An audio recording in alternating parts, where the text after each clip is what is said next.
오늘 우리에게 주신 말씀은 다니엘서 7장입니다.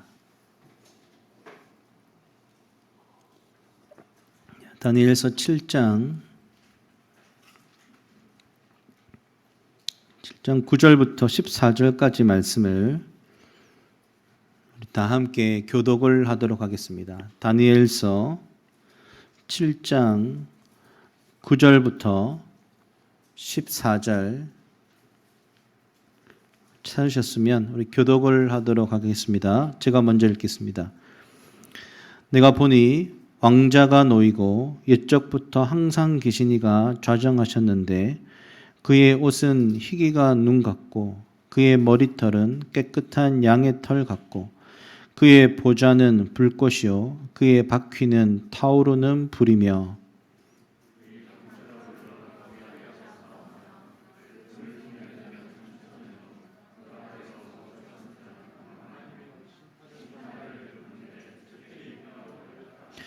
그때에 내가 작은 뿔이 말하는 큰 목소리로 말미암아 주목하여 보는 사이에 짐승이 죽임을 당하고 그의 시체가 상한 바 되어 타오르는 불에 던져졌으며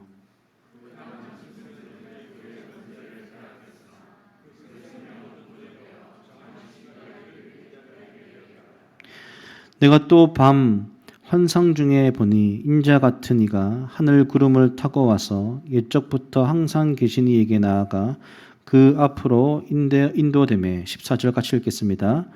그에게 권세와 영광과 나라를 주고 모든 백성과 나라들과 다른 언어를 말하는 모든 자들이 그를 섬기게 하였으니 그의 권세는 소멸되지 아니하는 영원한 권세요 그의 나라는 멸망하지 아니할 것이니라. 아멘. 시간 하나님 나라로 본 다니엘서 13번째 말씀, 다니엘의 묵시라는 제목으로 목사님 말씀 증거해 주시겠습니다.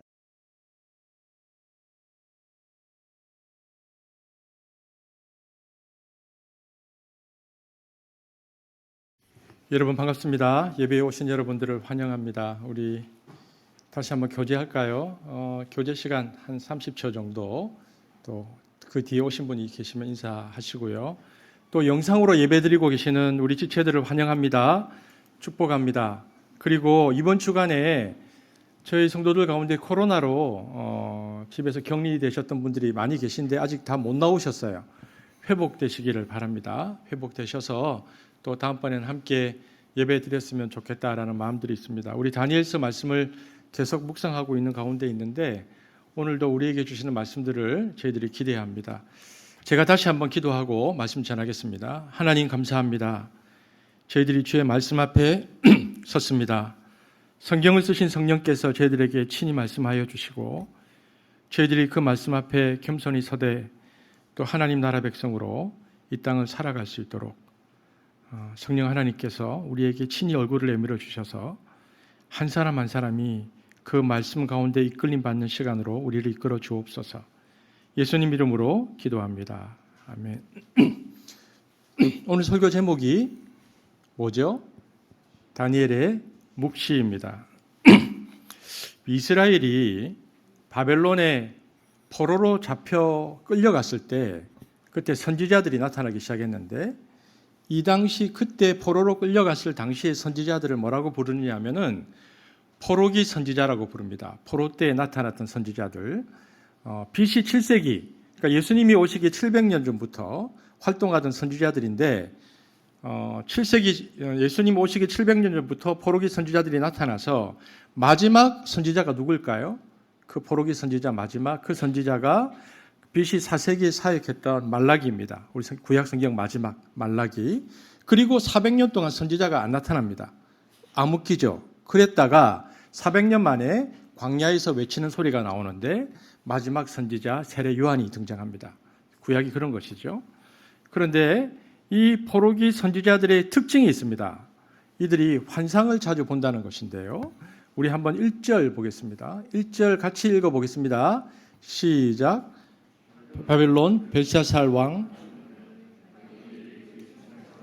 꿈을 꾸며 머릿속으로 환상을 받고 그 꿈을 기록하며 그 일의 대략을 진술하니라. 여기 보니까 이 포로기 선지자의 특징이 잘 나타나고 있죠. 이들의 특징은요, 환상을 자주 보았습니다.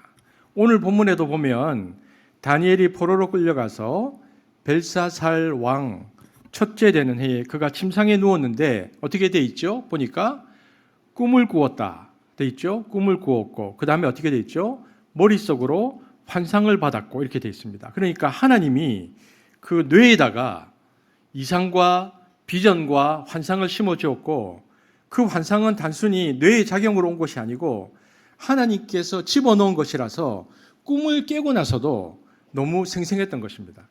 저도 오늘 아침에 일어나니까 어젯밤 꾸었던 꿈이 생각이 나더라고요. 어젯밤 꿈에 제가 은기하고 같이 어디 가다가 길을 잃어버린 꿈을 처음입니다. 은기가 나타나가지고 우리 둘이 어딜 가다가 길을 잃어버려다가 제가 깼습니다.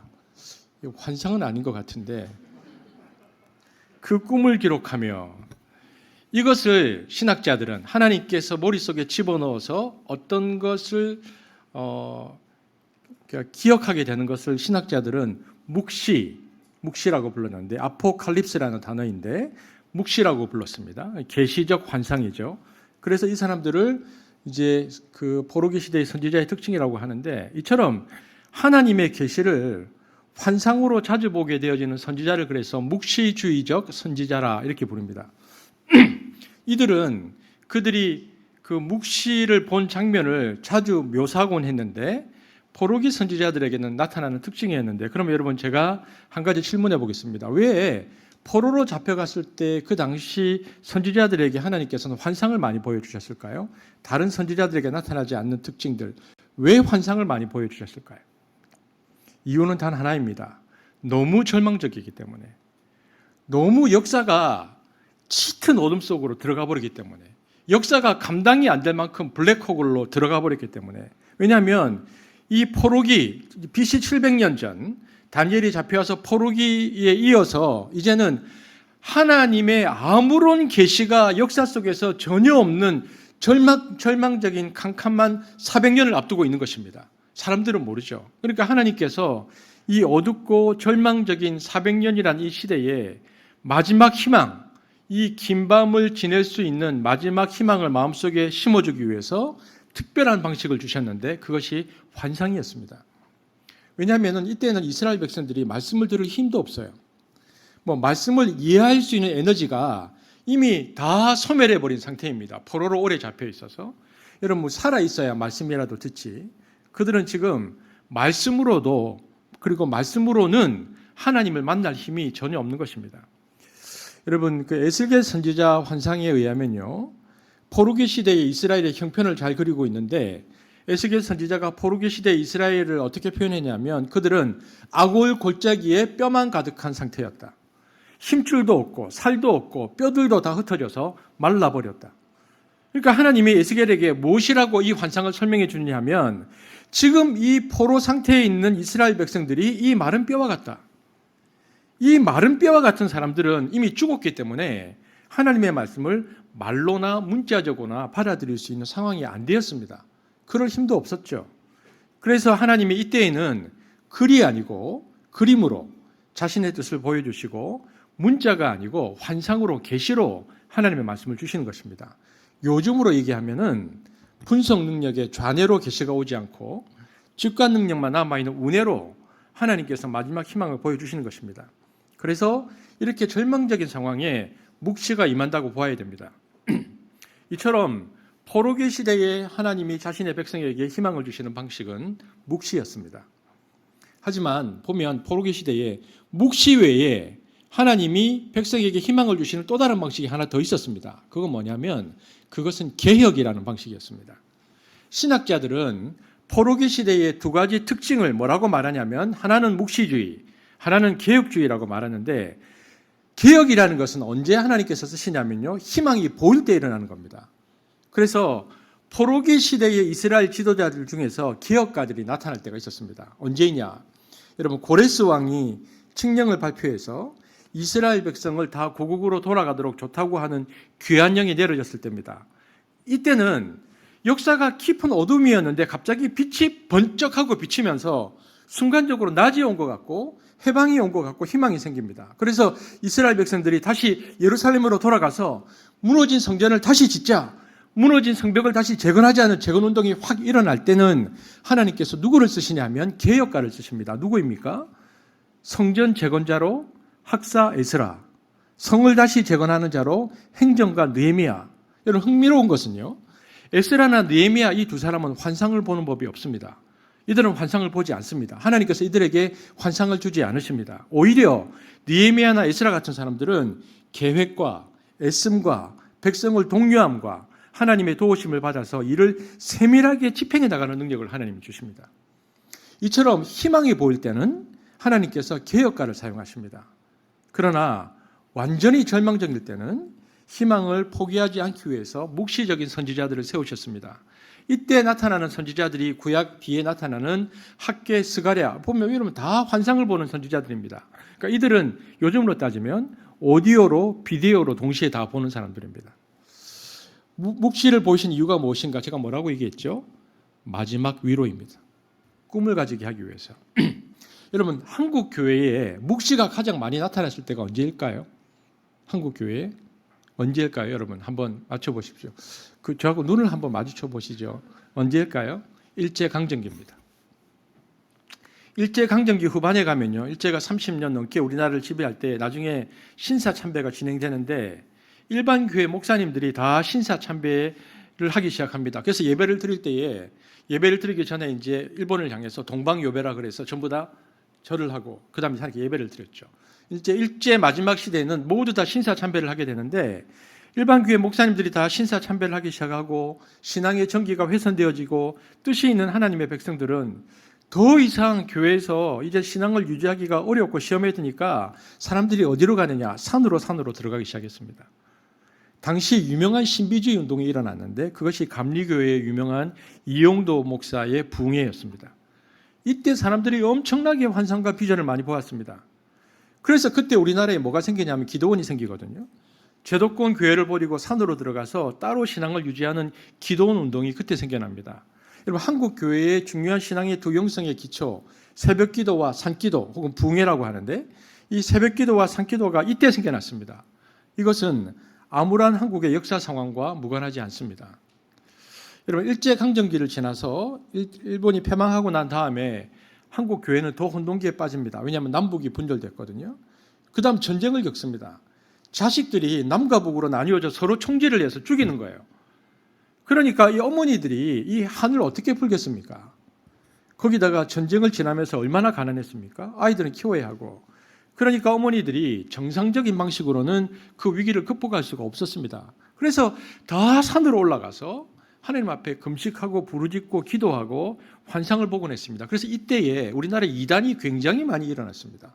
환상들을 보았기 때문에. 여러분 저는 개인의 인생사도 마찬가지라고 생각합니다. 우리의 인생이 평안할 때는요, 하나님께서 계획도 주시고 지혜도 주시고 개혁적인 생각도 주시고 플래닝할 수 있도록 마음도 일으키시지만 정말 우리 개인의 인생사가 어려울 때는 내 인생은 왜 이렇게 될까? 곤두박질 칠 때는 캄캄할 때는 모든 게 소용이 없습니다. 죽을 것 같고 절망할 것 같고 소멸될 것 같은 그런 위기 상황 속에서는 하나님이 그 사람을 붙들어서 성경 공부시키지 않습니다. 하나님이 신학 세미나 가라고 하지 않습니다. 대신 그 사람에게는 환상을 보여주십니다. 그래서 뭐가 어느 날 보입니다. 그래서 그것이 희망이 되어서 그 어려움들을 이겨내게 하신다는 것입니다. 그러므로 우리가 보통 이게 환상, 묵시라면 굉장히 우리가 신비주의적 관점에서 부정적으로만 바라보는데 그렇게 보지 말고 왜 하나님이 선지자들에게 혹은 사도 요한에게 환상과 묵시를 보였는가? 요한계시록도 요한이 본 다 환상이잖아요. 그 이유는 바로 희망입니다. 마지막 희망. 여러분 그런데 같은 환상이라도요, 사도들과 선지자들이 본 환상과 일반 성도들이 보는 환상은 좀 다릅니다. 사도들이 보는 환상은 계시적 환상입니다. 그러니까 하나님께서 선지자들에게 어떤 계시를 주셔서 메시지를 주시는 것이죠. 그러나 일반 성도들이 너무 힘들고 어려워서 이렇게 번쩍하고 보는 건 계시는 아닙니다.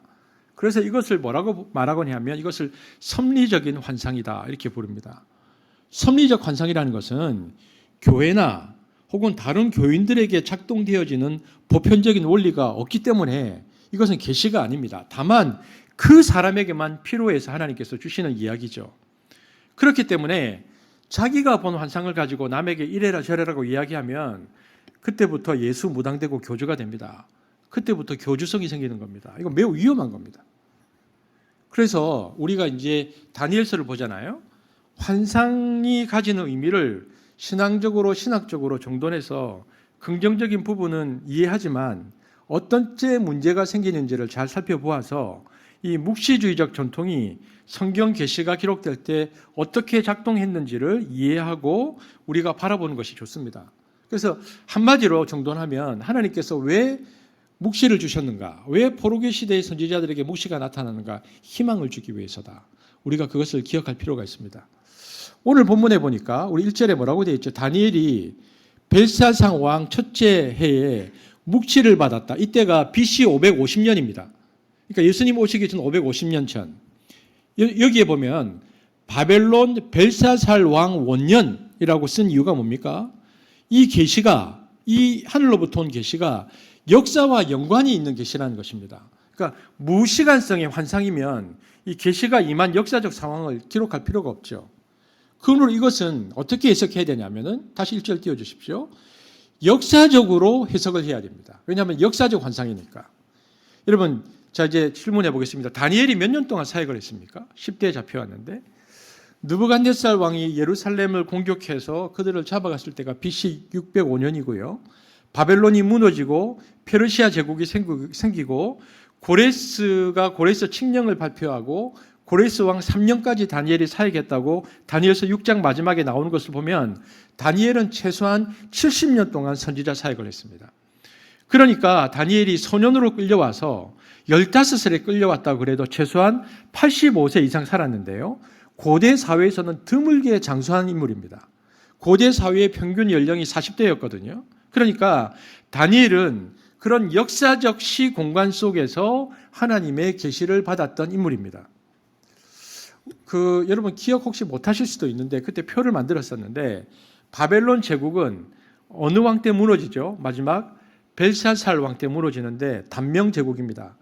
고대의 가장 위대한 제국이었지만 느부갓네살 이후로 벨사살 왕까지 불과 66년간 존재했던 나라인데 느부갓네살이 가장 오래 통치했고 여러분 기억나실 겁니다. 제가 표로 보여드렸는데 2대, 3대, 4대 왕이 다 단명왕입니다. 그리고 5대 왕이 나보니두스라는 왕이 있었는데 이 사람이 아라비아하고 전쟁을 하고자 군대를 끌고 다니면서 밖에서 계속 전쟁을 했기 때문에 바벨론 지형의 섭정왕으로 세운 이가 벨사살입니다. 마지막이죠. 마지막 왕인데 그런데 이 바벨론 마지막 벨사살이라는 녀석이 정신이 없는 녀석입니다. 아버지 없을 때 예루살렘 기병권에서 술 먹고 있을 때 메데 파사 연합군 고레스가 점령을 했는데 그날 바벨론을 함락시키고 멸망시켜서 페르시아 제국 황제 고레스가 그날 딱 일어나게 됩니다.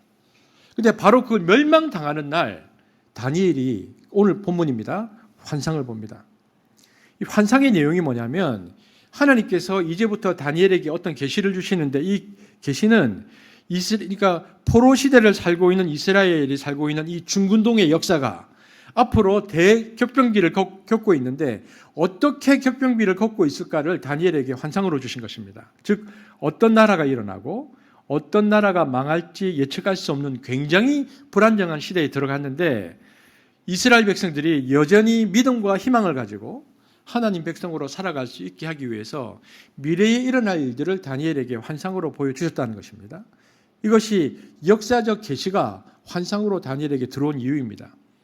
다니엘이 본 환상은 세 단계입니다. 우리는 오늘 다 읽지는 않았는데요. 이렇게 세 단계로 왔습니다. 여러분 표가 뜨죠. 첫 번째는 1절부터 8절 다니엘이 환상을 본 겁니다. 바다에서 4마리의 짐승이 올라오는 환상을 보았습니다. 두 번째는 이제 저와 여러분 오늘 보았던 본문인데 그런데 4마리의 짐승이 올라왔는데 두 번째 환상은 여호와께서 불술의 보좌를 타고 악한 모든 것을 심판하는 환상을 보았습니다. 그리고 마지막 13절, 14절에 보면은 구원의 환상을 보았습니다. 이것이 다니엘이 보았던 1절부터 14절까지 다니엘이 보았던 환상입니다. 첫 번째 환상의 내용이 7장 1절에서 8절까지 나오는데 환상의 내용은 큰 짐승 넷이 바다에서 차례로 나타나는 환상입니다. 이 큰 짐승 넷은 이후에 중군동 지역에서 일어날 제국을 가리켰습니다. 다니엘서 7장 2절 후반절부터 3절 세 번역으로 우리가 한번 읽어보겠습니다. 다니엘이 본 환상인데 영상을 보고 계시는 분들도 함께 소리내 읽어주십시오. 시작. 내가 밤에 환상을 보았는데 동서남북 사방에서 하늘로부터 그러자 바다에서 모양이 서로 다르게 생긴 큰 짐승 4마리가 올라왔다. 이게 환상입니다. 여러분, 첫 번째 짐승, 바다에서 올라온 첫 번째 짐승은 바벨론 제국을 상징했습니다. 바다에서 올라온 두 번째 짐승은 바벨론 제국을 무너뜨렸던 페르시아를 상징했습니다. 세 번째는 페르시아를 무너뜨렸던 헬라 제국 그리스를 상징했습니다. 네 번째는 이 그리스를 무너뜨리는 로마 제국을 상징했습니다. 그러니까 이 환상이 앞으로 중군동 지역에서 몇백 년 동안 일어났었던 일들을 얘기해 주는데 이 네 마리의 짐승들은 이 네 개의 제국을 가르쳤습니다. 그런데 여러분, 이 내용은 다니엘서 2장에서 이미 느부갓네살이 동일한 꿈을 한번 꾸었습니다. 여러분 기억나시죠? 시험 듭니다. 저 여러분 이제 기억 안 나신 다음에 제가 10번 넘게 설교했는데, 그런데 똑같은 꿈을 느부갓네살이 꾸었었는데 몇십 년 뒤에 다니엘이 이 꿈을 또 꾸는 것입니다. 다니엘을 통해서 다니엘이 그때 느부갓네살이 꾼 꿈을 해석해 주었던 그 꿈을 이제는 다니엘이 꾼 것입니다. 그때는 느부갓네살이 꾸었고요. 그런데 다니엘이 꿈을 보면요, 느부갓네살이 2장에서 꾼 꿈보다 조금 더 추가되는 게 하나 있습니다. 그게 뭐냐면 딴 건 다 똑같은데 네 번째 짐승 로마에 관한 환상이 조금 달라요. 다니엘이 본 게. 로마의 출현을 미리 보여주는 짐승의 머리에 느부갓네살에는 없었는데 다니엘에게 있는 것은 뭐냐면 뿔이 10개가 있다고 되어 있습니다. 7장 7절 한번 보겠습니다. 이게 느부갓네살 환상에는 없었는데 다니엘 환상에는 로마에 대한 환상에서 나타난 네 번째 짐승에 대한 환상입니다. 읽어보겠습니다. 시작. 내가 밤 환상 가운데에 그 다음에 본 넷째 짐승은 무섭고 놀라우며 또 매우 강하며 또 쇠로 된 큰 이가 있어서 먹고 부서뜨리고, 이 짐승은 전에 모든 짐승과 다르고 또 10뿔이 있더라. 그러니까 네 번째는 로마인데요. 로마에 대해서 설명하면서 제일 마지막에 10가지 뿔에 대해서 얘기합니다. 이 뿔에 대해서 해석이 여러 가지가 있습니다. 이제 주석가들 중에 우리가 잘 아는 종교개혁자 요한 칼빈이나 개혁파 신학자들이 이 뿔에 관해서 건강하게 해석하는데요. 조금씩 다르지만 한 가지 일치하는 것은 뭐냐면 10뿔은 더 이상 고대 사회에 예를 들어서 바벨론, 그 다음에 페르시아, 그리스, 로마 같은 이런 대제국이 일어나는 것이 아니고 이제 로마의 끝에 가면 대제국이 아니고 10개의 뿔은 민족 국가들이 등장하게 될 것이다 라고 해석합니다. 이제는 제국이 아니고 민족 국가. 여러분 유럽 역사를 보면은 18세기 이전까지는 민족주의적 개념이 없었습니다. 민족주의라는 개념이 없습니다.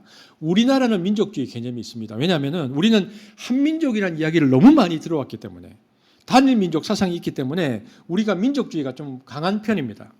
그러나 유럽은, 여러분 유럽 역사를 공부해 보면 여기 역사 선생님들도 계시는데 유럽은 형성될 때부터 민족이 없었고요, 부족만 있었습니다. 여러분 서로마가 400년대에 무너지고 나서 이 모든 부족을 다 통일해서 만든 제국이 신성로마 제국입니다. 그 이후에 이 신성로마 제국이 1000년을 가는데 종교개혁 시대까지 신성로마 제국이 이어지죠. 따라서 그 밑에 있었던 나라들은 나라가 아니고 엄격하게 얘기하면 다 부족입니다. 그래서 황제 밑에 있었던 각 부족들에게 지위를 준 것이 봉건질서 제도라고 해서 백작, 남작, 후작 이런 걸 줬거든요. 그러니까 민족 국가가 없었습니다. 15세기, 16세기까지는. 그러다가 민족이라는 개념이 언제 눈을 떴냐? 마틴 루터의 종교개혁 시대 이후부터 들어옵니다. 그래서 그때부터 민족국가 시대, 그러니까 근대 계몽주의가 들어오는데, 계몽주의가 16세기에서 18세기 시작되면서 소위 민족주의라는 이데올로기가 이제 나타납니다. 그래서 18세기부터 20세기까지 오늘날 우리가 알고 있는 독일, 영국, 프랑스 이런 민족들이 쭉 세워지면서 신성로마 제국이 무너지고 봉건국가가 무너지고 근대 시민 민족국가 시대가 열리는 겁니다. 이게 얼마 안 됐어요, 열린 지가. 그래서 다니엘서를 해석할 때도 18세기의 민족국가 시대의 도래야말로, 그래서 18세기 이후에 민족국가들이 일어나는데, 이 일어나는 18세기 이후의 상황을 열 발가락 시대, 다니엘이 오늘 본 로마 이후에 나타난 열 발가락 시대 혹은 10개의 뿔이다, 이런 식으로 해석하는 것이 최근 들어서 조금 더 정밀하게 해석하는 방식입니다. 그래서 다니엘이 본 이 환상의 끝은 18세기 이후에 그 민족 국가들이 일어나는 것을 본 것이라고 보거든요. 그런데 이 10뿔을 자세히 보니까 민족 국가가 막 일어났어요. 로마가 무너지고 18세기 이후에 민족 국가가 일어났는데, 또 그 10뿔 가운데 자세히 보니까 다른 작은 뿔이 나와서 이 민족 국가로 상징되는 뿔들을 꺾어버린다고 되어 있습니다. 이거 7장 8절인데요. 10뿔을 꺾어버리는 또 작은 뿔이 일어납니다. 읽어보겠습니다. 시작. 내가 그 뿔을 유심히 살펴보고 있자니 다른 작은 뿔 하나가 그 뿔들 사이에서 돋아났다. 먼저 나온 뿔 가운데서 셋이 새로 돋아난 그 뿔에 밀려서 뿌리채 뽑혔다. 새로 솟아난 뿔은 사람의 눈과 같은 눈을 가지고 있었고 입이 있어서 거만하게 떠들었다. 10개의 민족 국가가 있었는데 뿔이, 그런데 또 다른 뿔이 일어나가지고 이 10뿌리가 뿌리채 뽑혀서 밀려나갔다는 겁니다. 그런데 새로 10개의 뿔을 밀고 올라오는 뿔의 특징은 뭐냐면 뭐가 있습니까? 그 뿔의 특징은 사람의 눈과 같은 눈을 가지고 있었고 입이 있어서 거만하게 떠들었다. 새로 나오는 이 뿔이 이상합니다. 뿔에 눈이 있습니다. 눈도 하나가 아니고 몇 개가 있다? 여러 개다. 사람의 눈과 같은 눈을 가지고 있었고 눈이 여러 개다라는 것은 고대 환상에서 뭘 말하는가? 세상의 모든 것을 다 본다는 뜻입니다. 여러분, 불교에도 이런 개념이 있습니다. 관음상, 불교 관음상 보면 천수천안이잖아요. 눈이 1000개고 손이 1000개다 이렇게 말하는데, 우리 기독교에서 말하는 성령님하고 개념이 좀 비슷합니다. 언제 어디서든지 임재하고 다 본다는 뜻이거든요. 1000개의 손, 1000개의 눈을 가진 존재. 그런데 작은 뿔에 눈이 많이 달렸다는 것은 이 세상의 모든 것을 다 보면서 통제하는 어떤 존재를 뜻합니다. 그리고 그 존재가 눈만 많은 게 아니고 입에 있다. 그래서 개역 성경은 큰 말이 나온다고 했는데 세번역은 거만하게 떠든다. 세상의 모든 것을 다 보면서, 그러니까 민족 국가를 무너뜨리고 어떤 존재가 일어났는데 그 존재는 세상의 모든 것들을 다 보면서도 거만하게 떠드는 존재다. 이것을 신약 성경에 비추어서 해석을 하면 이것은 한마디로 뭐냐? 적 그리스도를 가리킵니다. 사람의 모습으로 입을 갖고 다른 말을 하는, 사람의 모습을 가지고 있는데 입을 갖고 말을 하는데 다른 말을 하는, 근데 그 영향력이 큰 말을 하는, 굉장히 영향력이 큰 적 그리스도가 출현한다, 이렇게 보는 것입니다. 그래서 이 작은 뿔에 대해서 관련된 신학의 성경 구절이 많은데 그중에 우리가 하나만 찾으면 그 시간 관계상 마태복음 24장 15절에 보면, 여러분 마태복음 24장이 어떤 장입니까? 예수님께서 감람산에서 종말을 얘기하는 장이잖아요. 마지막 때가 되면 이런 일이 일어날 것이다. 예수님께서 마태복음 24장에 세상의 종말의 때를 이야기하시면서 이렇게 말씀하셨습니다. 한번 같이 읽어볼 텐데요. 읽어보겠습니다. 24장 15절 시작. 그러므로 너희가 선지자 다니엘이 말한 바 멸망에 가증한 것이 거룩한 것에 선 것을 보거든 읽는 자는 깨달을진저 피하라 말씀하셨습니다. 여러분, 멸망에 가증한 것을 말할 때 선지자 다니엘이 보았던, 선지자 다니엘이 보았던 멸망에 가증한 것이 딱 일어나면 마지막인데 도망가라. 근데 이때 그래서 이 작은 뿔을 멸망에 가증한 것으로 해석합니다. 신학자들은. 그러니까 그래서 10뿔을 밀고 온 이 뿔이 멸망에 가증한 것. 근데 예수님께서는 이 멸망에 가증한 것 적그리스도가 일어나면 도망가라. 그래서 예수님께서 종말의 때를 내다볼 때에 이 종말의 때의 가장 중요한 현상이 다니엘의 이 예언이 성취되는 것인데, 멸망에 가증한 것이 선다. 이게 마지막이다. 그래서 다니엘이 본 환상 중에 큰 뿔 10개 중 3개를 꺾고 나타난 작은 뿔은 눈이 가득하고 입이 있는데 그 영향력이 굉장히 커서 막 입이 막 떠벌리고 있는데 사람들에게 메시지를 던지는 이 작은 뿔을 뭐라고 하냐면, 예수님도 그렇게 말씀하셨고요. 데살로니가후서 2장 3절에 보면 사도 바울도, 그리고 요한계시록 13장 4절에서 10절에 보면 사도 요한도 이 모두를 적그리스도라고 해석합니다. 이렇게 해석을 많이 하죠. 그러면 보십시오. 10개의 민족 국가를 무너뜨리고 마지막에 이 적그리스도가 일어나서 세상을 다 지배합니다. 그러니까 예수님께서 마태복음 24장에 막 도망가라. 세상이 이제 엉망이 된 겁니다. 이 세상이. 근데 이 적그리스도가, 이 3개의 뿔을 가진 마지막 적그리스도가 최후가 어떻게 되는가? 네 번째 짐승에 대한 무시무시한 묘사가 끝나자마자 등장하는 한 분이 계십니다. 그것이 오늘 저와 여러분이 읽었던 본문인데요. 9절과 10절에는 갑자기 이 적그리스도가 딱 나타나다가 보좌에 앉으신 이가 등장합니다. 보좌는 통치를 상징하거든요. 온 세상을 통치하는 이가 스스로 나타나십니다. 우리 한번 읽어볼까요? 자, 9절에서 10절인데 지금까지는 이 적그리스도를 얘기하다가 갑자기 확 바뀝니다. 이제는 보좌를 다스리는 이가 등장합니다. 읽어보겠습니다. 큰 소리로 함께 읽겠습니다. 시작. 내가 보니 왕자가 놓이고 옛적부터 항상 계신 이가 좌정하셨는데 그의 옷은 희기가 눈 같고 그의 머리털은 깨끗한 양의 털 같고 그의 보좌는 불꽃이요 그의 바퀴는 타오르는 불이며 그의 섬기는 자는 천천히요 그 앞에서 모셔 선 자는 만만이며 심판을 베푸는데 책들이 펴놓였더라. 보십시오. 이 본문을 잘 보십시오. 9절과 10절에 갑자기 보좌에 앉으신 이가 나타납니다. 보좌는 통치를 상징한다고 했는데 온 세상을 통치하신 이가 갑자기 인류의 마지막에 적그리스도가 판을 치고 있는 마지막에 스스로 나타나십니다. 그분은 어떤 분인가? 옛적부터 항상 계신 이입니다. 한 번도 보좌를 빼앗긴 적이 없는 왕이십니다. 그분이 갑자기 인류의 역사에 나타나십니다. 그런데 이 여호와 하나님이 어떻게 나타나시는가? 여러분 10절에 보면은 수레를 타고 9절에 나옵니까? 수레를 타고 나타나십니다. 보좌가 전차 형태입니다. 보좌에 바퀴가 달려 있어요. 그런데 여호와의 보좌에 바퀴가 달려 있다는 건 뭐냐? 고대 왕들이 전투할 때 타는 전차의 모습으로 나타나신 것입니다. 여러분 에스겔 환상 가운데도 에스겔서 1장 19절에서 21절에 보면 이스라엘 백성의 죄악으로 인해서 예루살렘 성전에 계시는 하나님께서 바벨론으로 전차를 타고 행차하시는 모습이 나옵니다. 그러니까 보좌가 하나님의 전차 형태로 보여졌다는 것은 이제 하나님께서 역사에 적극적으로 개입하시고 전투에 임하신다는 뜻입니다. 그런데 이 바퀴가요 불수레입니다. 그냥 수레가 아니고 불전차입니다. 바퀴는 불의 화염이고 불꽃이고 보좌가 불에 쌓여 있는데 이 불수레가 나오는 것을 보니까 불수레 앞에서부터 마치 그 거북선 이 앞에서 불을 뿜는 것처럼 불이 화염 방사기처럼 쏟아 나와서 그 불이 강을 이룬다고 되어 있습니다. 9절 10절 읽어보겠습니다. 보좌가 이런 보좌입니다. 시작. 그의 보좌는 불꽃이요 그의 바퀴는 타오르는 불이며 불이 강처럼 흘러 그의 앞에서 나오며 그리고 보좌에 그 앉으신 하나님 앞에 책이 놓이는데 그 책이 심판의 책입니다. 한번 읽어보겠습니다. 시작. 그를 섬기는 자는 천천히요 그 앞에 모셔 선 자는 만만이며 심판을 베푸는데 책들이 펴놓였다. 책들이 북스입니다. 요한계시록에 보면 책이 두 권이 나오는데 하나는 심판의 책이고 하나는 생명의 책인데 요한계시록 20장 12절에 보면 생명의 책은 북 단수로 되어 있습니다. 저와 여러분은 생명의 책 앞에 있습니다.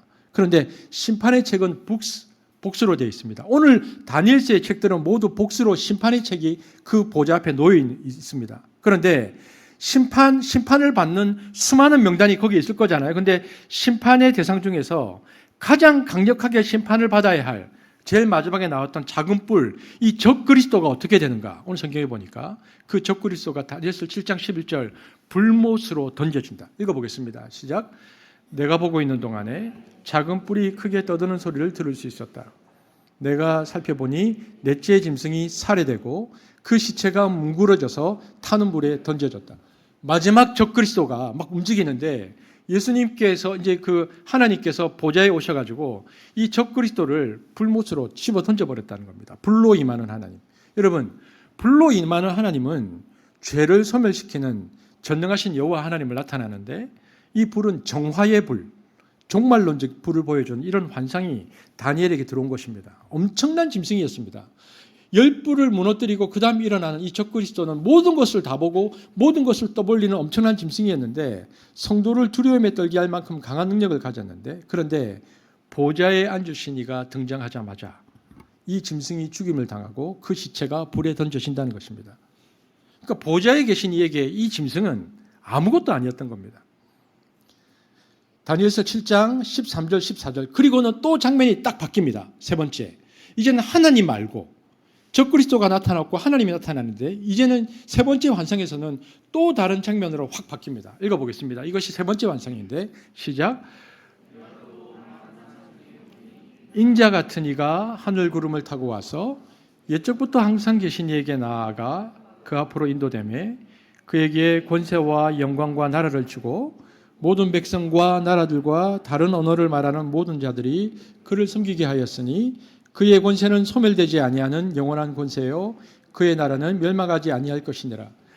적그리스도가 있었고요. 적그리스도가 하나님께서 보좌로 임하셔서 불보좌로 임하셔서 불 속에 집어넣었는데 계속해서 다니엘에게 환상을 보이는데 그 다음에는 인자 같은 이가 하나님의 보좌 불수레 앞으로 이렇게 불려 나옵니다. 그랬더니 하나님께서 그에게 뭘 주냐면 인자 같은 이에게 그 하나님의 보좌를 물려주고 그에게 하나님의 권세와 영광과 나라를 주었다. 그래서 이 인자 같은 이가 하나님의 통치권을 13절부터 행사하게 되어줍니다. 그럼 여러분 여기서 등장하는 인자 같은 이는 누구입니까? 여러분이 잘 아는 여러분 예수님께서 공생의 3년 동안 자기가 메시아라는 것을 드러낼 때 어떤 칭호를 쓰셨는가? 여러분 우리가 그때 예수 시대 때 함께 성경을 본 적이 있는데 그 당시 이스라엘 사람들이 예수님을 향해서 부르던 칭호는 Son of David, 다윗의 아들이었습니다. 왜냐하면 당신은 다윗 왕과의 후손으로 와서 우리 다윗 왕처럼 이스라엘 민족을 구원할 왕, 이들이 가지고 있었던 예수님에 대한 기대가 그래서 다윗의 아들이란 이것을 다윗 메시아니즘이라고 부르는데 이것은 예수님을 정치적 메시아로 이해했던 당시 사람들의 호칭이었습니다. 그래서 예수님께서 예루살렘에 입성하실 때 나귀를 타고 올 때 사람들이 전부 다 종려나무 가지를 흔들면서 다윗의 아들, 정치적으로 로마를 뒤엎을 예수님을 이해했던 거죠. 그러나 예수님은 공생의 기간 중 사람들이 자기를 다윗의 아들이라고 부르는 것을 의도적으로 피하셨습니다. 이것은 주님의 메시아에 대한 생각이 유대인들의 열망과 달랐다는 것이죠. 예수님은 대신 다른 사람은 그 전에 어떤 누구도 쓰지 않았던 메시아 칭호를 독특하게 자기에게 쓰셨는데 그 용어가 성경에서 계속 나오는데 그것은 Son of David이 아니고 Son of Man, 인자라는 칭호입니다. 예수님의 독특한 메시아 칭호입니다. 이것을 인자 메시아니즘이라고 부릅니다. 다윗 메시아니즘과 인자 메시아니즘은 너무 대조가 되죠. 그러면 이 인자라는 칭호의 의미는 무엇인가? 예수님의 인자 칭호는 굉장히 독특한 새로운 개념이 있습니다. 예수님께서 설명하셨는데 마가복음 10장 45절 인자는 뭐가 다른가? 읽어보겠습니다. 시작. 인자가 온 것은 섬김을 받으려 함이 아니라 도리어 섬기려 하고 자기 목숨을 많은 사람의 대속물로 주려 함이니라. 인자는 어떤 메시아다? 다윗 메시아니즘은 통치하는 메시아인데 인자 메시아는 섬기는 메시아다. 섬김의 완성으로서 어떤 것을 한다고 되어 있습니까?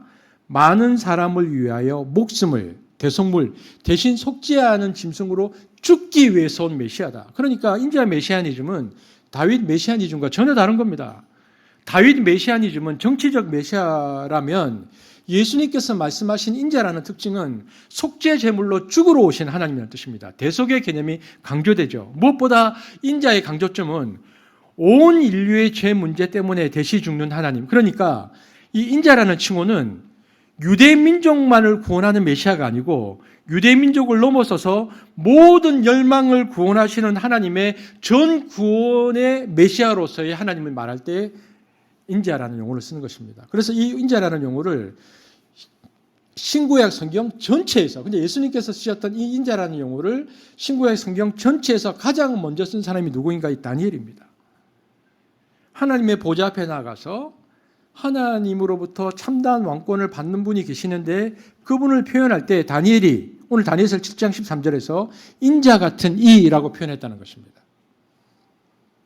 예수님은 다니엘이 말한 이 칭호를 딱 가져와서 자신을 나는 인자다 이렇게 말씀하신 것입니다.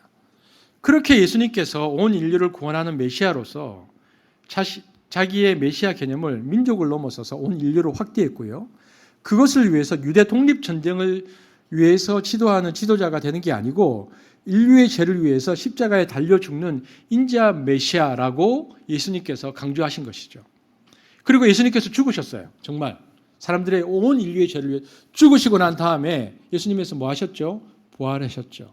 부활하시고 승천하셨습니다. 그런데 예수님께서 죽으시고 나서 승천하시기 직전에 제자들에게 마태복음 28장 18절에 하늘에 올라가기 직전에 뭐라고 얘기하셨죠? 오늘 다니엘서 7장 13절에 있는 말씀 똑같이 하나님께서 내게 하늘과 땅의 모든 권세를 주셨다.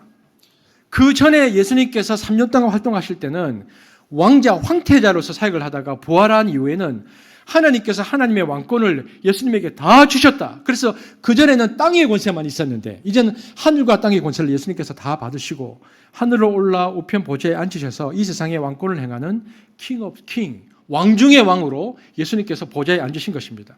취임하셔서 예수님께서 제일 먼저 하신 일이 뭐냐?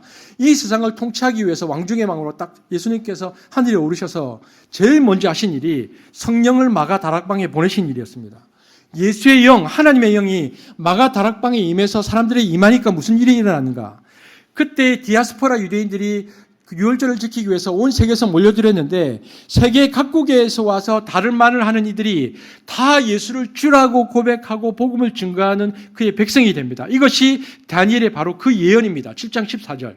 다니엘이 지금 그 얘기를 하고 있는 것입니다. 예수님께서 부활 승천하시고 성령이 임해서 오순절에 일어났었던 그 일들이 7장 14절 얘기입니다. 읽어보겠습니다. 모든 백성과부터 시작. 모든 백성과 나라들과 다른 언어를 말하는 모든 자들이 그를 섬기게 하였으니, 여기 보니까 모든 백성, 모든 나라, 다른 언어를 말하는 자들이 그를 섬기게 했다. 오순절에 임하는 그 사건을 다니엘이 지금 본 것입니다. 그러니까 다니엘은 예수님이 오시기 몇백 년 전부터 예수님이 오셔서 오순절에 임하는 사건까지 지금 환상으로 보고 있는 것입니다. 각각 다른 말을 하는 사람들이 다 예수님께 와서 그를 경배하고 예배하는 일이 일어나는데 이것이 오순절 마가 다락방에서 일어납니다. 이것이 다니엘이 미리 본 것이죠. 그러니까 여러분 보십시오. 만약에 여러분이 지금부터 몇백 년 뒤에 일어날 어떤 환상들을 보는데 마지막에 하나님께서 이 땅 가운데 임하셔서 그 놀랍게 역사하시는 완전히 임하는 하나님 나라를 여러분이 환상으로 보았다고 생각해 보십시오. 다니엘이 이 장엄한 하나님 나라 왕국, 완성된 하나님 나라를 환상으로 보니까 다니엘이 감동이 밀려오는데 그가 견딜 수가 없었습니다. 그래서 마지막 그가 14절 뒷부분 모든 여러분 이 14절부터는요. 이것은 다니엘의 입에서 나오는 찬양인데요. 이것은 이 환상의 마지막 절에 여러분 오페라의 피날레 아리아와 똑같습니다. 입에서 막 터져 나오는 것입니다. 다니엘이 읽어보게 모든 자들이 시작. 모든 자들이 그를 섬기게 하였으니 그의 권세는 소멸되지 아니하는 영원한 권세요. 그의 나라는 멸망하지 아니할 것이니라. 보십시오. 다니엘 입에서 찬양이 터져 나오는데 역사가 너무나 깊은 어둠 가운데 들어가서 환상이 임했잖아요. 모든 사람이 절망하고 무너지고 역사가 정말 블랙홀과 같은 암흑으로 들어갔는데 그 캄캄한 밤에 다니엘이 환상을 보았고 그 환상이 너무나 분명하고 선명해서 다니엘이 이제는 절망 대신에 노래를 합니다. 가장 캄캄한 밤에 보았습니다. 그래서 한밤의 아리아입니다. 이 노래가 얼마나 장엄한 노래인지 이 노래를 상상해 보면요. 마지막 우리가 이제 뭐 뮤지컬이나 보면 제일 마지막 피날레를 보면 가슴이 뛰는 것 같은 그 노래를 지금 다니엘이 부르고 있는 것입니다. 가장 어두울 때, 가장 어두운 절망 속에서 놀라운 희망을 발견해서 그에게 터져 나오는 희망. 여러분 신약에서도 똑같이 이런 노래를 부르는 사람이 있습니다. 누구냐? 사도 바울입니다. 사도 바울이 매 맞고 거의 3번이나 죽을 뻔하고 고난당할 때 죽음의 순간에 그가 설 때마다 그가 뭐라고 얘기했냐면 내가 그 죽음의 절망 가운데 바울이 이렇게 고백합니다. 내가 세상의 구경거리가 되었다. 고린도전서 4장 9절입니다. 한번 같이 읽어보겠습니다. 밑에 NIV 성경까지 같이 떠있죠. 한번 보겠습니다. 뭐라고 고백했는지. 바울이 자기 인생의 가장 절망 가운데 이런 고백을 합니다. 내가 생각하건대 시작. 내가 생각한대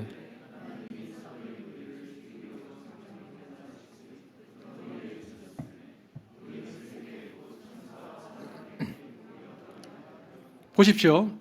지금 사람들이 전부 다 콜로세움에서 다 죽어가는 때입니다. 여러분 로마 시대의 기록을 보면요, 크리스찬들을 어떻게 썼는지 압니까? 잡아서 로마 시대 밤에 로마 시대가 환했거든요. 그 가로등으로 썼습니다. 불을. 그러니까 사람을 세워놓고 밤새 불을 질러서 사람이 타죽게 하면서 로마 시대가 환하게 가로등불로 사람을 태워서 죽였습니다. 그게 크리스찬들이 그 당시 죽어갔던 모습들이었거든요. 그리고 콜로세움에서 죽어갈 때입니다. 그리고 사도 바울도 유대인에게 또 로마 사람들에게 양쪽에서 핍박을 당하면서 자기가 하나님께서 나를 죽이기로 작정한 것처럼 끄트머리에 두셨다. 그런데 그거는 눈에 보이는 현상이고 사도 바울이 뭐라고 그런데 우리는 세계 근데 끄트머리에 있는데 사도 바울이 그때부터는 어떤 의식을 가졌냐면 우리는 세계 이 세계는 원문에 코스모스라고 되어 있는데 온 우주의 구경거리라는 말을 영어로 번역하면 뭡니까 이게 스펙타클이죠. 그러니까 파노라마 뷰입니다. 지금 보면 360도 180도 돌아가는 것처럼. 그러니까 콜로세움 원형 경기장에 딱 이렇게 서 있는데 사방에서 사람들이 삥 둘러서 자기가 보는 것 같은 모습으로 자기가 서 있다고 사도 바울이 말하는 것입니다.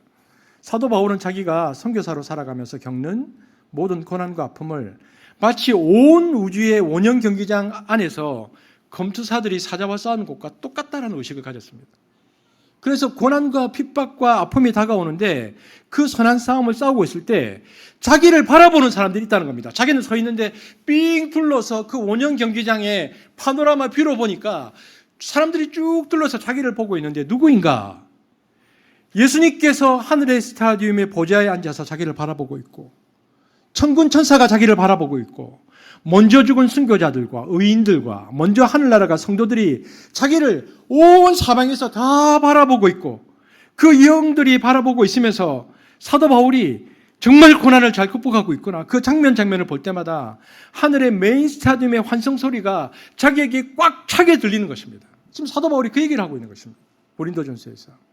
그래서 사도 바울은 내가 지금 세상의 눈으로 보면 세상의 끄트머리에 있는 것처럼 보이지만 영적인 눈으로 보면 나는 온 우주의 한가운데 서 있다. 그리고 나는 온 우주의 구경거리가 되어 있다. 즉 사도 바울은 자기의 고난과 믿음의 싸움에 대해서 우주의 콜로세움을 이야기하면서 예수님과 천군 천사들과 하늘의 의인들의 시선을 의식하는 것입니다. 스데반 집사님도 마찬가지였습니다. 스데반 집사님이 마지막 돌에 맞아 순교하는 순간에 영적으로 눈이 열려서 예수님이 보였다는 것은 하늘 스타디움에 들어갔다는 말입니다. 메인 스타디움에 들어섰다는 것을 말합니다. 이것이 구약의 선지자들이나 사도들이 가졌던 비전, 우주의 비전 환상이었습니다. 다니엘은 가장 깊은 역사의 밤에 하나님 나라의 환상을 보고 너무나 감격해서 14절 다시 한번 읽어볼까요? 이렇게 사도 바울의 고백과 똑같은 고백을 했습니다. 시작. 그의 권세는 소멸되지 아니하는 영원한 권세요. 그의 나라는 멸망하지 아니할 것이니라고 노래를 불렀는데 다니엘은 이 노래를 부를 때 어디에서 불렸다? 우주의 오페라장에서 불렀다. 이것은 여러분 매우 장엄한 장면입니다.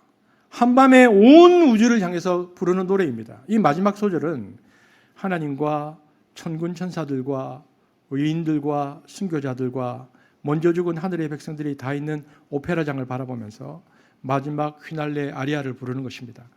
성령의 굉장한 감동이 있는 노래가 바로 이 14절입니다.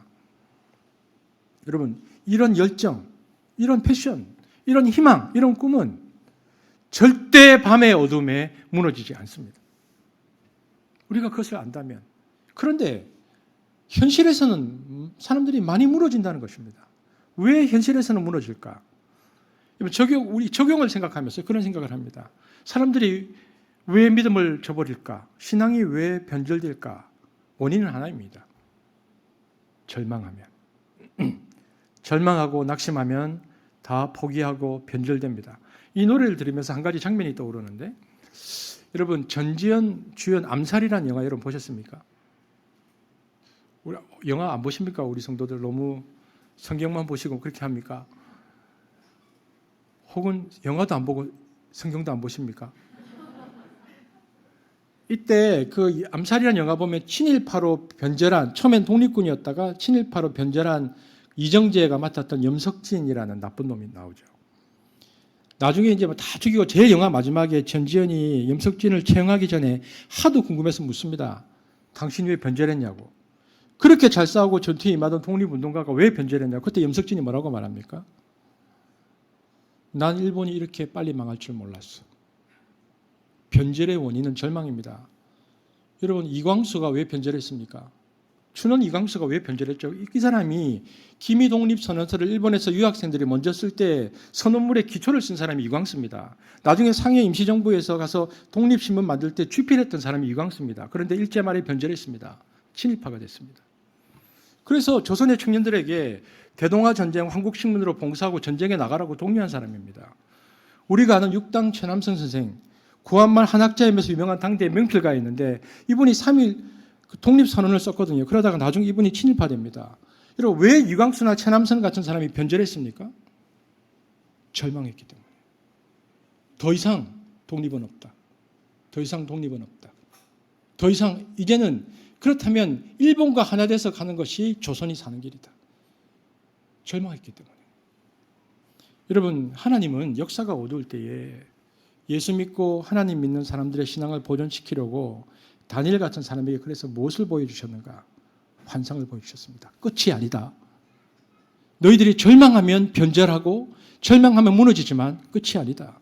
이 묵시를 보면서 우리가 생각해야 할 것은 작은 뿌리인가 큰 뿌리인가 이게 아니고 끝까지 절개를 지키는 거, 끝까지 믿음을 지키는 거.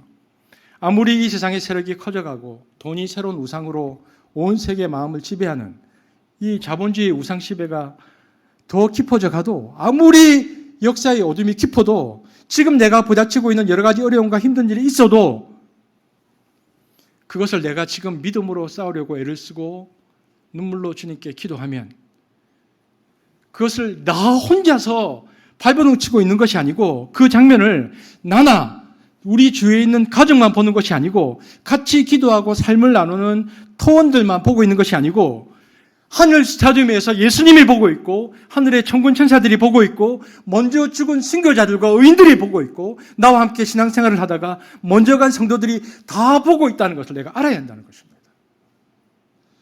이런 우주의식, 이 우주의 콜로세움을 의식하면서 그래서 내가 실제로는 너무 힘들어서 세상과 타협하고 싶은 거죠. 왜냐하면 너무 힘들다. 내가 진짜 예수 믿고 이렇게 사는 게 너무 힘들다. 이건 이렇게 살면 나 죽을 것 같다. 그런데 그 우주의 콜로세움을 의식하면 내 귀에 뭐가 들리느냐? 그 수많은 사람들이 파노라마 뷰로 둘러서 아닌데, 그거 아닌데 막 안타까워하고 너무 호소하는 그 소리가 들리는 것처럼 들리고 내가 힘들고 어렵지만 믿음으로 살려고 하면 맞다, 잘한다는 환호가 내 귀에 들리면서 그래, 내가 이 가운데도 타협하지 않고 살아야 되겠구나. 그래서 우리는 이것이 있으면 끝까지 믿음을 지킨다는 것입니다.